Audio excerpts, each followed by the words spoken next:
The PlayStation 5 has been out for a full 5 years now. Every time Sony announces a showcase, we all hope for that generation-defining first-party blockbuster from PlayStation Studio. But the result is often silence. Remember when PlayStation events used to make us shout Sony wins without hesitation?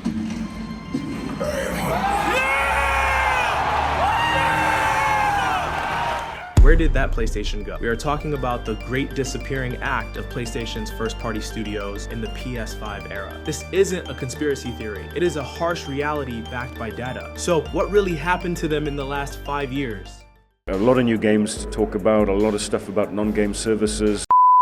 Let's start with some data that might shock you. From 2013 to 2020, covering the entire PS4 lifecycle, Sony's top-tier first-party studios, Naughty Dog, Santa Monica, Sucker Punch, Guerrilla, and Insomniac. How many original titles did these 5 studios release?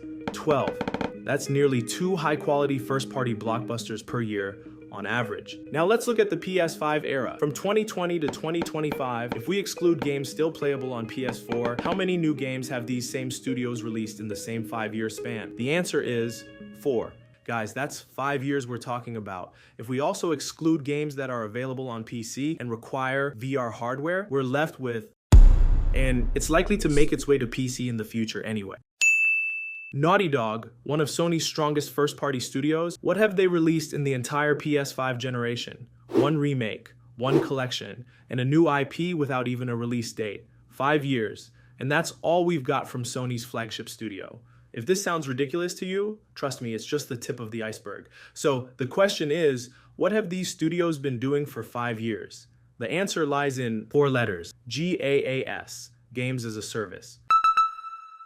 Let's rewind to the PS5's launch. Mark Cerny, the chief architect, and Hideaki Nishino actually dropped some hints when he introduced the PS5. Hideaki Nishino emphasized UI innovation, the ability to see multiplayer missions and rewards right from the home screen, without even starting a game. It's clear that core PS5 design elements and even free PS Plus online weekends were laying the groundwork for enhanced online and social experiences. During his tenure, former PlayStation CEO Jim Ryan set an ambitious goal to develop more than 10 live service games.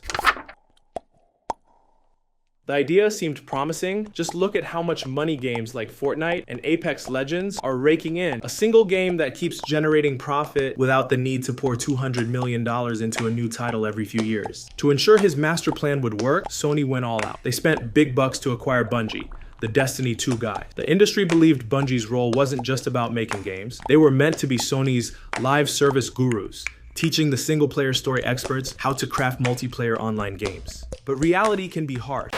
Out of the 10+ games Jim Ryan promised, 7 of them have already been axed. The most notorious one, Concord, one of the biggest gaming disasters of 2024. With a development cost of over $200 million, its peak concurrent players on Steam didn't even hit 700. It shut down permanently just 2 weeks after launch due to low player count. Let's hope Sony doesn't break this record again. The most tragic tale belongs to The Last of Us multiplayer mode.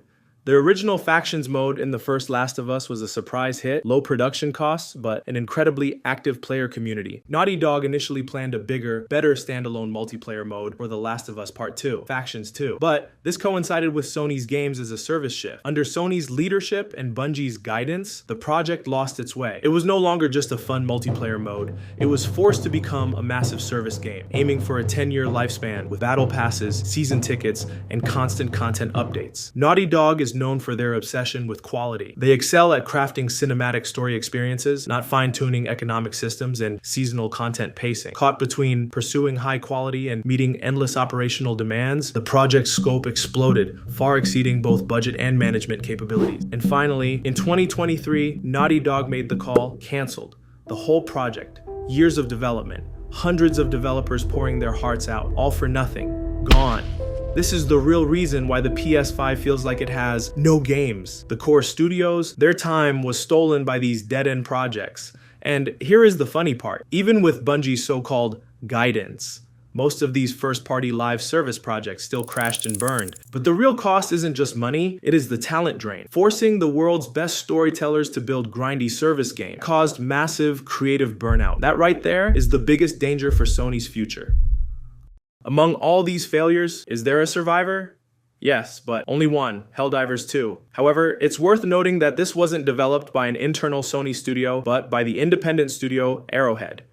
One reason for its success is precisely because it wasn't built according to Sony's $200 million AAA GOS model. It proved that a GOS game doesn't need top-tier AAA graphics or a budget of hundreds of millions. It needs fun mechanics, smart budget control, and high engagement. Sony tried to build Fortnite with the production values of God of War, and that is just a fundamental mismatch.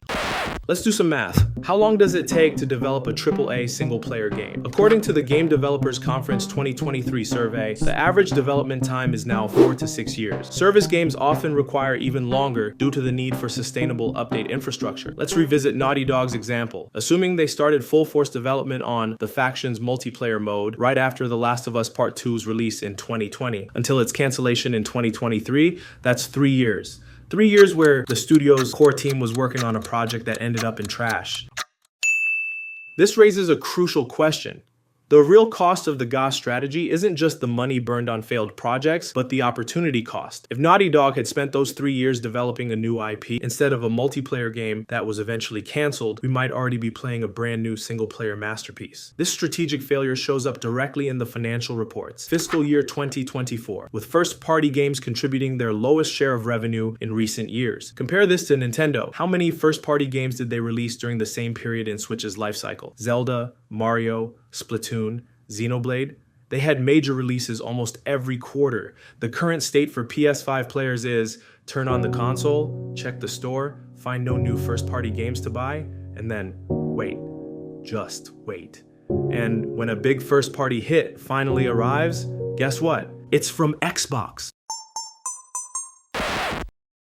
I love PlayStation. I'm a loyal user and a trophy hunter going for those platinum. But here's the thing. PlayStation isn't just a gaming brand anymore. It's becoming Sony's version of the Marvel Cinematic Universe. And behind this shift is a carefully planned transmedia IP business strategy. PlayStation doesn't operate alone. It's one of the key engines driving Sony's entire entertainment empire. By fiscal 2022, music, film, and gaming, these three entertainment divisions made up over half of Sony's total sales and profits. And PlayStation, as an IP factory, plays an especially important role. That's why Sony created a division in 2019 called PlayStation Productions, built specifically to adapt games into films and TV shows. And here's the kicker. This isn't some temporary side project. It's a fully registered production company. In just 3 years, they've already launched 4 major projects with completely different genres: action-adventure films, post-apocalyptic dramas, sports biopics, vehicular combat comedies, proving Sony's confident they can adapt basically any IP they own.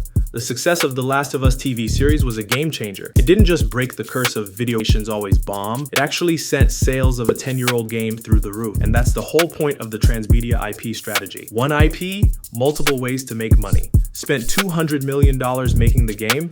No problem. Turn it into a movie and cash in again. Use it as free marketing for the game. Then watch game sales explode. Now, it's a perfect money-making cycle. Sony's official strategy documents list transmedia as a future growth pillar right alongside live service games and PC ports. Basically, Sony's copying Disney's Marvel playbook. Use games to build IP recognition, then amplify your reach through film and TV, and finally, theme parks, immersive experiences, merchandise. That's the ultimate form of IP monetization, exactly what Nintendo's doing right now. Behind all of this is a harsh economic reality. AAA game development costs have completely spiraled out of control. A single AAA title can easily cost $200 to $300 million, which means massive risk. So Sony's approach is take one IP and squeeze value out of every possible platform. Sell the game once, profit from the movie, profit again from the PC port, keep profiting from merchandise, spread out the risk, maximize returns. And Sony's got a unique advantage here. They own both game studios, PlayStation Studios, and a film studio, Sony Pictures. Microsoft and Nintendo have to license their IPs to outside companies for adaptations. Sony keeps everything in-house,